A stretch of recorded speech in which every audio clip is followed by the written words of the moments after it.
Open plan office, telecommuting jobs और freelancing से लगता है कि काम करने की जगहें भटकाने वाली चीजों से भरी हुई है।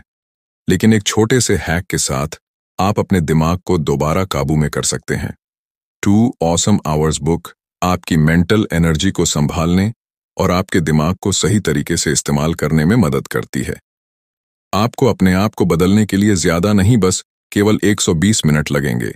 कोई भी व्यक्ति जो अपने काम को लेकर परेशान है, सभी लोग जो एक अच्छा साइकोलॉजिकल और बायोलॉजिकल तरीका ढूंढकर अपने आप को बदलना चाहते हैं, ये बुक सिर्फ उनके लिए ही है।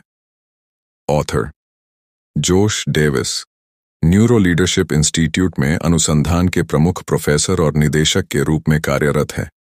उन्होंने कोलंबिया विश्वविद्यालय से मनोविज्ञान में डॉक्टरेट प्राप्त की है और उन्होंने ज्ञान क्षेत्र में कॉग्निशन और इमोशन रेगुलेशन के विभिन्न पहलुओं पर व्यापक अनुसंधान किया है। कभी कभी आप पूरे दिन बिजी रहते हैं, लेकिन आप कुछ भी ढंग का काम नहीं कर पा रहे होते।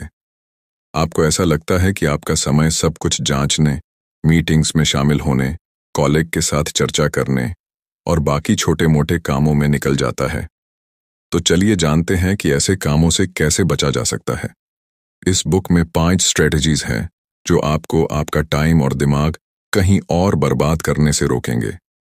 ये आपके लिए कुछ नियम बना देगी और आपको अपना काम सही तरीके से करने में मदद करेगी। इसकी मदद से आप दिन में कम से कम 2 घंटे हाईली प्रोडक्टिव रह सकते हैं।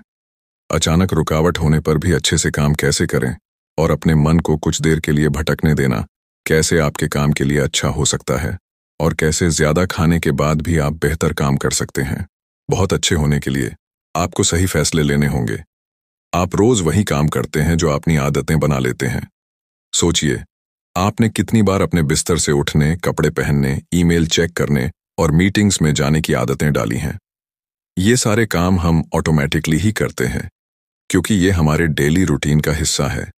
हम शायद ही इनमें से कोई चीज करने से पहले सोचते हैं कि हम ये काम क्यों कर रहे हैं।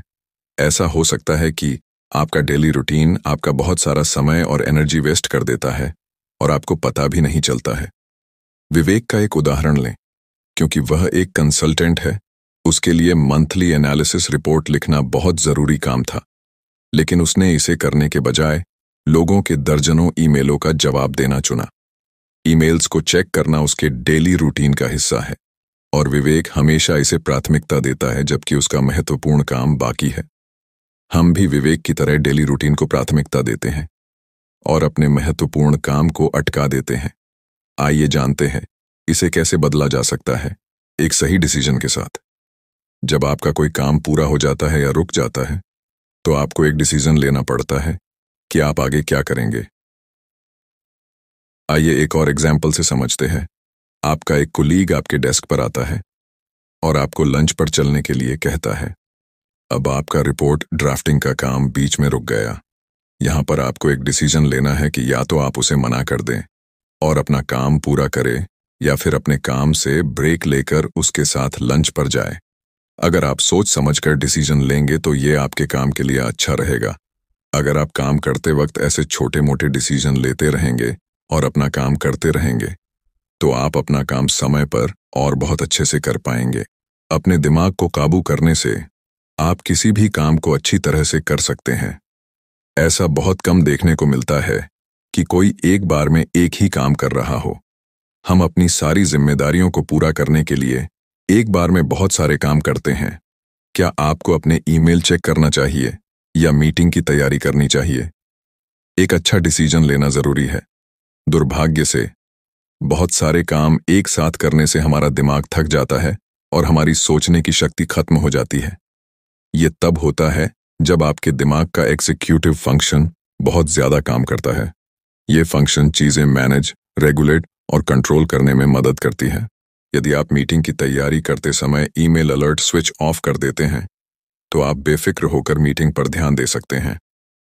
कोई डिसीजन लेना जो आपके रूटीन का हिस्सा है या जरूरी नहीं है, आपके दिमाग की एनर्जी को खत्म करती है। नेटवर्किंग, एक साथ कई काम करना, प्रोजेक्ट प्लानिंग और शेड्यूलिंग, ये सब वो काम है जो आपके दिमाग को थका देते हैं।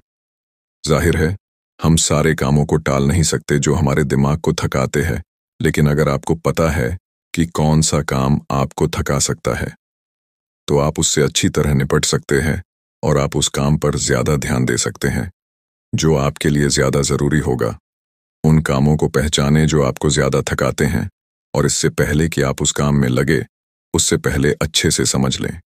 अगर रिपोर्ट बनाना आपके लिए दिन का सबसे जरूरी काम है, तो आप दिन की शुरुआत ईमेल्स चेक करने से नहीं कर सकते, जो आपका डेली रूटीन है। बेहतर होगा अगर आप रिपोर्ट बनाने में लग जाएं। अगर आप इफेक्टिव बनना चाहते हैं तो भटकने से डरना बंद कीजिए। हम सभी जल्द से जल्द काम पूरा करने की कोशिश में फ्रस्ट्रेट होते हैं, खासकर तब जब हमें बहुत सारे कॉल्स और मैसेज आते हैं। ऐसे में अपने काम पर फोकस करना मुश्किल हो जाता है, लेकिन इसका एक फायदा भी है। क्या आप जानते हैं कि हमारा दिमाग भटकने के लिए बनाया गया है? क्या आपको लगता है कि हमारे पूर्वज बच पाते अगर वो अपने खाने पर ध्यान देते और उनके आसपास के जंगली जानवरों पर नहीं? बिल्कुल नहीं। जब हमारे आसपास कुछ बदलाव होता है तो हमारा दिमाग भटक जाता है। ध्यान भटकना पूरी तरह से नॉर्मल है। इसे ध्यान में रखते हुए हम हमारे ध्यान भटकने से ज्यादा अपने काम पर ना भटकने के बुरे परिणामों के बारे में सोचना चाहिए। आपके ऑफिस में कुछ खास तरह के डिस्ट्रैक्शंस हो सकते हैं, जैसे कंप्यूटर और स्मार्टफोन्स। भले ही हम कंप्यूटर और स्मार्टफोन्स की हमेशा तारीफ करते हों हमारे काम को आसान बनाने के लिए, लेकिन वो हमें फोकस करने से और हमें काम करने से भी रोकते हैं। इसीलिए अगर आप अपने फोन को स्विच ऑफ कर दे या साइलेंट मोड पर डाल दे, तो ये एक अच्छी शुरुआत हो सकती है।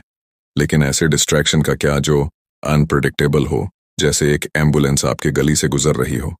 ये सारे डिस्ट्रैक्शंस गलत नहीं है। कभी कभी हमें अपने दिमाग को भटकने देना चाहिए, क्योंकि इससे फोकस करने में मदद मिलती है। ये किसी पैराडॉक्स की तरह लगता है ना, लेकिन इसमें सच्चाई है। 2012 में कैलिफोर्निया विश्वविद्यालय के रिसर्च से पता चला है कि जब हम क्रिएटिव प्रॉब्लम्स से जूझ रहे होते हैं तो हमें हमारे दिमाग को भटकने देना चाहिए। सवाल यह है कि किस तरह आप अपने दिमाग को डिस्ट्रैक्ट करें, लेकिन अपने काम को भी याद रखें। आप अपने दिमाग को कुछ अलग चीज पर लगा सकते हैं, जो पूरी तरह से आपके काम से अलग हो या बहुत ही आसान हो, जैसे अपना डेस्क साफ करना या अपना लंच बनाना। अगर आप थोड़ी देर के लिए किसी और प्रॉब्लम के बारे में सोचते हैं, तो आप बहुत अच्छे से अपने काम को फिर से शुरू कर सकते हैं, या फिर आप पूरी तरह से किसी दूसरे काम में लग जाएं। इन दोनों तरीकों से आपके दिमाग को थोड़ा ब्रेक मिलेगा और आप अपने काम को और अच्छे से कर पाएंगे। अगर आप अच्छी तरह से काम करना चाहते हैं, तो जरूरी है कि आप स्वस्थ रहें। हम सभी जानते हैं कि एक्सरसाइज स्वास्थ्य के लिए बहुत जरूरी है, लेकिन अगर यह आपको मोटिवेट करने के लिए काफी नहीं है, तो आपको बता दें कि एक्सरसाइज करने से हमारा दिमाग भी अच्छे से काम करता है। ये एक रिसर्च से पता चला है कि जहां लोगों को रंगों में लिखे हुए शब्द बताने थे, जैसे येलो को हरे रंग में लिखा गया, लोगों को या तो रंग बताना था या शब्द, और उन्होंने ये टेस्ट एक्सरसाइज करने से पहले और एक्सरसाइज को करने के बाद दिया। इस टेस्ट में देखा गया कि जो लोग एक्सरसाइज करने के बाद टेस्ट दे रहे थे, उन्होंने ज्यादा सही जवाब दिए। इससे पता चलता है कि एक्सरसाइज करने से हमारे दिमाग को सोचने और डिसीजन लेने की क्षमता बढ़ जाती है। एक और रिसर्च में यह पाया गया कि फिजिकल एक्सरसाइज आपको किसी भी चीज पर ध्यान लगाने में मदद करती है। इस टेस्ट में लोगों को स्क्रीन पर एक लक्ष्य पर निशाना लगाने को कहा गया और साथ ही उन्हें आसपास हो रही चीजों पर ध्यान नहीं देने के लिए बोला गया। फिजिकल एक्सरसाइज करने के बाद लोगों ने बिना ध्यान भटकाए अपने लक्ष्य पर फोकस किया। इसलिए जिम में वर्कआउट करने के बाद आप अपने लिए कुछ जरूरी काम को शेड्यूल कर सकते हैं। लेकिन क्या होगा अगर आपके पास एक्सरसाइज के लिए समय ही नहीं हो? कुछ खास तरह के डाइट भी आपकी काम करने की क्षमता को बढ़ाती है, जैसे कार्बोहाइड्रेट और फैट्स। रिसर्च से पता चला है कि कार्ब्स खाने के तुरंत बाद आप बहुत अच्छे से ध्यान लगा पाते हैं, लेकिन यह केवल 1 घंटे के लिए ही काम करता है। हैरानी की बात है, फैट्स कार्ब से ज्यादा मददगार है। एक रिसर्च से पता चला है कि कुछ फैट्स खाने के 3 घंटे बाद भी हमारे दिमाग के लिए फायदेमंद हैं। जो लोग डिहाइड्रेटेड हैं, उन्हें फोकस करने में ज्यादा मुश्किल होती है, इसलिए आप ज्यादा पानी पीकर भी अपने दिमाग को इफेक्टिव बना सकते हैं। आपके आसपास क्या होता है, यह भी जरूरी है। एक अच्छा प्रोडक्टिव माहौल बनाने के लिए आप शोर, लाइट और चीजों को अपने हिसाब से एडजस्ट करें। क्या आप उन लोगों में से हैं जिन्हें काम करते समय पूरा शांत माहौल चाहिए होता है? क्या आप म्यूजिक और शोर से काम में ध्यान नहीं लगा पाते हैं? सच्चाई ये है कि म्यूजिक और गॉसिप आपके काम करने की क्षमता को घटा देता है। कई रिसर्चेस से पता चला है कि गॉसिप आपको ध्यान लगाने या किसी चीज को पढ़ने और समझने की शक्ति को इफेक्ट करता है। इसलिए जब आप अपने काम को अच्छे से करना चाहते हैं तो आप ऑफिस में अकेले बैठे या लोगों से दूर रहे ताकि कोई आपको डिस्टर्ब ना करे। इसके अलावा कुछ खास तरह की लाइटें आपको काम करने के लिए अच्छा माहौल दे सकती है, जैसे नीली रोशनी और चमकदार सफेद रोशनी आपको काम पर फोकस करने में मदद करती हैं। इंग्लैंड में हुई एक रिसर्च के दौरान 2 एक जैसे ऑफिस में अलग अलग लाइटिंग की गई, एक में वाइट और दूसरे में ब्लूइश वाइट। लोग जो ब्लूइश वाइट रोशनी में काम कर रहे थे वे ज्यादा अच्छी तरह से काम कर रहे थे। लेकिन अगर आप अपने ऑफिस लाइटें अच्छी नहीं कर सकते, तब भी एक चीज है जो आपके लिए अच्छी साबित हो सकती है, वो है सफाई। वो सारे नोट्स, अनफिल्ड पेपर और फ्री सैंपल्स जो आपका ध्यान खींचते हैं और आपको जरूरी काम करने से रोकते हैं, उन्हें साफ करके रखें। अगर आपने ये सारे सबक पढ़ लिए हैं तो अपनी कुर्सी पर से उठकर और थोड़ा बाहर टहल लीजिए। जब आप टहल कर वापस आएंगे तो आप इसे सारी स्ट्रेटजीज को इस्तेमाल करना शुरू कर सकते हैं। आप इन 5 आसान स्ट्रेटजीज का पालन करके रोज कम से कम 2 घंटे अपने आप को इफेक्टिव कर सकते हैं। पहला, आप डिसीजन लें। अपने काम में बेहतरीन डिसीजन लेने के लिए समय निकालें। दूसरा, अपने दिमाग को काम पर लगाएं। काम करते समय ध्यान केंद्रित रखने के लिए अपने दिमाग को सकारात्मकता में ले आएं। तीसरा, डिस्ट्रैक्शन से लड़ना बंद करें। चुनौतीपूर्ण परिस्थितियों को सामना करने के लिए निर्धारित और ठाना मना रूप से काम करें। चौथा, अपने मन और शरीर को एक करें। योग और मेडिटेशन जैसी प्रक्रियाएं अपनाएं ताकि आप शांति और सकारात्मक ऊर्जा महसूस कर सकें। पांचवां, अपने ऑफिस को अपने हिसाब से एडजस्ट करें। उचित रोशनी और आसपास की स्थितियों को ध्यान में रखकर ऑफिस का माहौल सुधारें। इस तरह आप अपने आप को अच्छी तरह से काम करने के लिए साइकोलॉजिकल और बायोलॉजिकल कंडीशन को सुनिश्चित कर सकते हैं। किसी भी तरह से इसे करें।